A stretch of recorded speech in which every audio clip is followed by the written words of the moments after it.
So welcome to my first faction guide. Today we take a closer look on the Empire.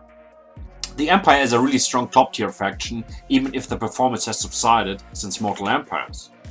That means that Empire does not have as many good matchups as before, but the Empire has its strength and will continue to play in the upper ranks in the future. So let's talk about the strengths and the weaknesses. The Empire has a lot of tools to be a step ahead the enemy. A really significant characteristic is that the Empire has a lot of variation of steady units, and that in every arm of service.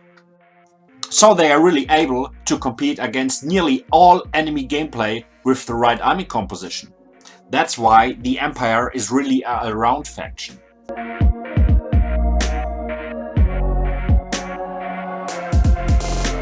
The Empire has a good selection of lords, especially melee experts.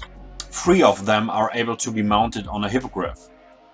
So you are also able to compete really well in the air. Karl Franz and Boris Todbringer are really mighty melee experts, while Volkmar the Grim and the Archlector provide support for ally units with their abilities. Balthasar Geld is a mighty caster using the competitive lore of metal. The amount of heroes is a huge strength in the Empire army roster. Empire has by far the most selectable lords in the game. Therefore, this faction is able to work with the most magical lores overall. The Empire is able to work with the lore of metal, shadows, beasts, life, light, fire and heavens.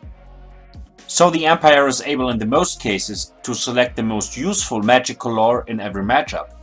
To have more opportunities means having the best tools by hand in the actual matchup and to respawn in the best way it is possible to your opponent's faction. So the Empire has not a really significant weakness, but also not a really significant strength.